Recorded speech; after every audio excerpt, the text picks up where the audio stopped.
Assalamu alaikum guys, this is your host Alisa Shiraz and you are watching Literary Birds. So guys, today's video is about Holy Thursday 2 from William Blake. आपको पता है कि हम लोग William Blake की poetry को discuss कर रहे हैं जिसमें से हम लोगों ने the tiger, ah sunflower, holy Thursday 1, a poison tree already कर लिया है। आज हम लोग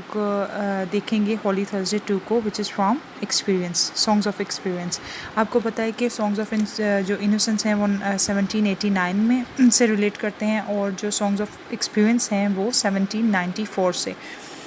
Before line to line text, I want to tell you some important points regarding this poem. So write down on your copies, okay? ये जो poem है आपको पता है ये कंट्रास्ट पोइम है होली थर्सडे 1 की, और जो कि इनोसेंस में लिखी गई थी। और ये जो हम लोगों ने देखा होली थर्सडे 1 जो मैं आप लोगों को करवा चुकी हूँ, आप उसको भी देख सकते हो, उस वीडियो को भी, उससे आपको काफ़ी अच्छा अंदाज़ा हो जाएगा क्योंकि ये उसके कंट्रास्ट में है, तो आपको ज़रूर उसको सुनना चाहिए। तो हम देखते हैं कि विलियम ब्लेक ने फोकस किया है सोसाइटी पे, चर्च पे, डोमिनेंट पावर्स पे और उनकी मेंटालिटी पे, यानी जो प्रिविलेज क्लासेस थी उनकी मेंटालिटी पे उसने कर्स किया है और बताया है कि किस तरह वो बेचारे मासूम बच्चों को, जो ऑर्फन्स थे, उनको यूज़ करते थे गेन करने के लिए चैरिटी, और यानी जो बड़े बड़े लोग थे मुख्तलिफ़ तरीक़ों से उनकी मदद करते थे।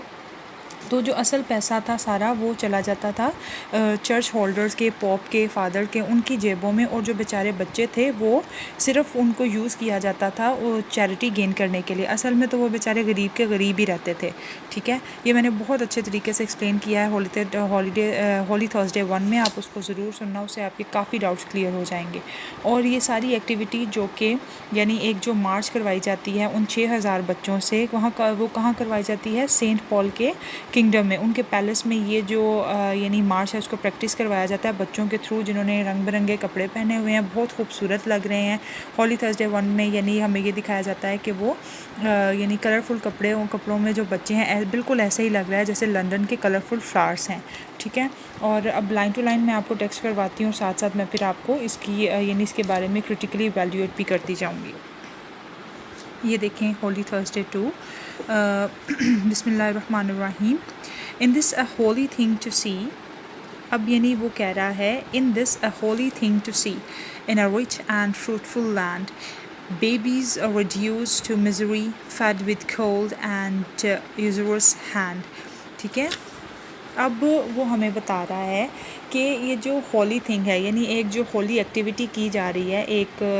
ऐसा काम जो कि दीन से और मज़हब से मुतल्लिक है, in a rich and fruitful land, यहाँ वो कर्स कर रहा है लंदन को, लंदन पे एक्चुअली सटायर कर रहा है कि ऐसा जो बड़ा, जिसकी ज़मीन बड़ी ज़रखेज़ है और जो बड़ा ग्रीनरी वाला इलाका है, बड़ा रिच इलाका है, बड़ा यानी अमीर यहाँ लोग बसते हैं, वो यानी इस तरह सटायर कर रहा है कि इस अमीर जगह पे गरीब लोगों का तो बनता ही नहीं है रहना, गरीब तो वो जगह अमीर कैसे हो सकती है जहाँ गरीब बसते हों, क्योंकि जब गरीब होते हैं तो अमीर तो उनको मिलकर उनको भी अमीर बना देते हैं। ये असल में उसने तंज़ की है लंदन की अमीरी पे,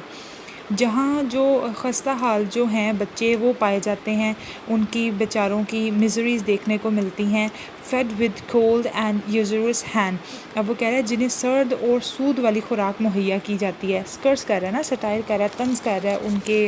अपनी सोसाइटी पे। फिर आगे कह रहा है, in that trembling cry a song, can it be a song of Joy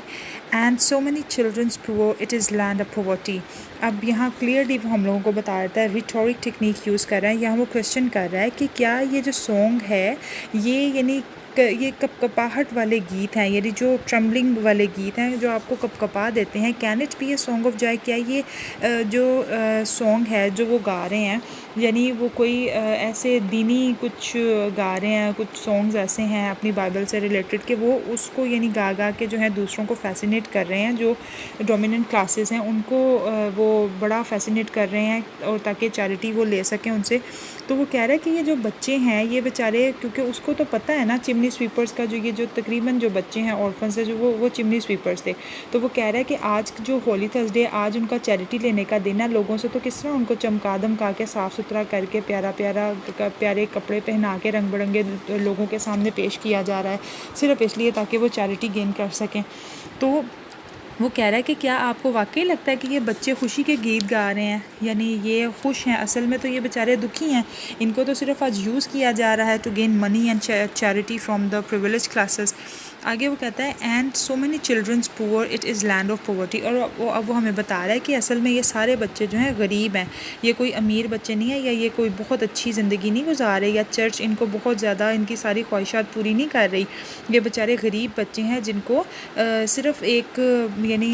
ख़ुद अपनी जेबें भरने के लिए यूज़ किया जा रहा है। और जो उसने फिर वो कहता है कि ये जो सरज़मीन है ना, ये गुर्बत वाली सरज़मीन है, यहाँ गुर्बत है, ये कोई अमीर नहीं है। पहले स्टैंज़ा में वो कहते हैं ना in a rich and fruitful land, तो मैंने आपको बताया कि यहाँ वो तंज कर रहा है, यहाँ वो कंडेम कर रहा है। इसी तरह अब दूसरे स्टैंज़ा में ये क्लियरली वो बता देता है कि ये तो गरीबों का इलाका, ये तो गरीबों की सरज़मीन है, ये कोई अमीर जगह नहीं है।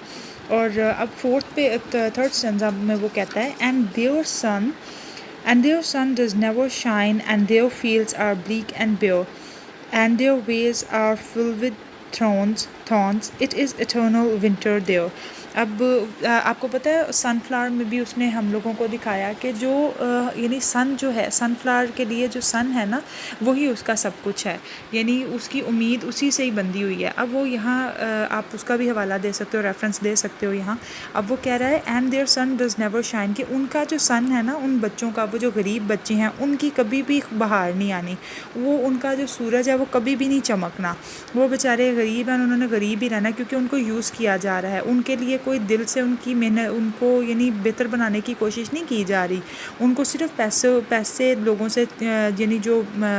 अमीर लोग हैं, सिर्फ उनसे चैरिटी गेन करने के लिए उनको यूज़ किया जा रहा है। And their fields are bleak and bare, और उनके जो खेत हैं बेरंग हैं और यानी उजाड़ हैं उनकी जो बेफसल हैं, ठीक है, यानी जो कहते हैं ना जहाँ कोई कुछ नहीं उगता, बंजर हैं, ठीक है। And their ways are filled with thorns, और जो उनके जो रास्ते हैं वो कांटों भरे हैं, यानी उनकी रास्तों में कांटे हैं और कोई भी जो है उनकी मदद नहीं करता। असल में जो दिखाया जा रहा है, यानी क्रूल फेस दिखाया जा रहा है और एक्सपोज किया जा रहा है। चर्च के जो अथॉरिटी होल्डर्स थे उनकी ये दिखाई जा रही है, असल सूरत दिखा रहा है उनकी, कि वो किस तरह के यानी कनिंग पीपल थे और किस तरह के उनका ब्रूटल बिहेवियर था ऑर्फन्स के साथ, बच्चों के साथ। और it is eternal winter there, और वो कह रहा है कि वहाँ अब्दी मौसम सरमा है, कि शायद उसको कोई होप है कि शायद बेहतरी आ ही जाए। इसी तरह जिस तरह फर्स्ट स्टैंज़ा में वो बात करता है, दूसरे में क्लियर करता है, इसी तरह थर्ड में वो फिर जो है शक में गया और चौथे में फिर वो हमें क्लियर करेगा। आप देखें कैसे। For wherever the sun does and wherever the rain does fall, baby can never hunger there nor poverty the mind appall। अब वो यहाँ कह रहा है कि क्योंकि अगर सूरज कभी भी वहाँ चमका हो, ठीक है, कि कभी भी हो सकता है जहाँ सूरज निकला है तो ज़रूर एक बात है, अगर और दूसरी लाइन में वो कहता है और जहाँ बारिश हुई हो, तो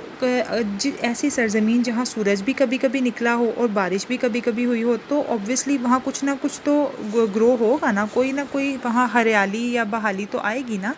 baby can never hunger there, तो वो कह रहा है वहाँ बच्चे कभी भूखे नहीं मर सकते। नो पॉवर्टी द माइंड अपॉल, और वो कह रहा है और ना ही गुर्बत कभी वहाँ अपनी हैबत दिखा सकती है, यानी वो कह रहा है कभी ना कभी उम्मीद उसने जगाई है कि कभी ना कभी तो हालात बेहतर होंगे ना, कुछ तो होगा। अब यहाँ देखें इशारा जाता है फ्रेंच रेवोल्यूशन की तरफ। अगर आप बहुत ज़्यादा गौर करके एक एक टेक्स्ट को पढ़ो, एक एक लाइन को, और अपने जहन में industrial revolution, French revolution, American revolution और यानी मिजरी और मेलनकली और यानी नेचर, ये सारी चीज़ें जब आप अपने जहन में रखो, जो कैरेक्टरिस्टिक्स हैं रोमांटिक एज के, जो ब्लेक की पोइट्री में आपको प्रोमिनेंट नज़र आते हैं, तो आपको साफ पता लगेगा कि जो ब्लेक है वो किस तरफ इशारा कर रहा है और वो क्या बात करना चाह रहा है, ठीक है। यहाँ उसने फ्रेंच रेवोल्यूशन की तरफ इशारा किया है कि जब ज़्यादती हद से बढ़ जाती है तो फिर जो वर्किंग क्लास है, जो डेली सेवेज हैं, जो डेली वेजर्स हैं, वो फिर अपना आप दिखाते हैं और फिर वो इस तरह सामने आते हैं ना कि उनकी मिसाल आपको कभी देखने में नहीं मिलती। तो वो ये कह रहा है कि कुछ ना कुछ तो उनके लिए भी होगा ना इस सरज़मीन में, और ना ही कभी जो गुर्बत है अपनी हैबत दिखा सकती है वहाँ। फिर हम लोगों को होली थर्सडे 1 में वो दिखाता है कि किस तरह उनको यूज़ किया जा रहा है। होली थर्सडे 2 में एंड पे वो हमें इसका जवाब भी दे देता है कि भाई अगर आप लोग इस तरह की ज़्यादतियाँ करोगे तो फिर एंड पे कुछ भी हो भी सकता है, ठीक है गाइज़, आज हम लोगों की होली थर्सडे 2 भी हो गई है। इंशाल्लाह हम लोग नेक्स्ट वीडियो में लंदन को थोरली डिस्कस करेंगे, लाइन टू लाइन टेक्स्ट देखेंगे और साथ इसी तरह मैं आपको इंपॉर्टेंट पॉइंट्स और क्रिटिकल अप्रिसिएशन भी करवा दूँगी। Thank you for watching guys, please don't forget to like share and subscribe my channel. अगर आप लोग सब्सक्राइब नहीं करते तो really it's not fair please आप लोग सब्सक्राइब किया करें और अपने फ्रेंड्स के साथ भी मेरा चैनल शेयर करें ताकि उनको भी फ़ायदा हो सके। और अगर आपको वीडियो अच्छी लगी है, आपने कुछ सीखा है, तो प्लीज़ लाइक भी कीजिए और कमेंट मुझे ज़रूर कीजिए ताकि मुझे पता लगे कि मेरा टीचिंग स्टाइल आपको पसंद आ रहा है या नहीं। Thanks for watching once again.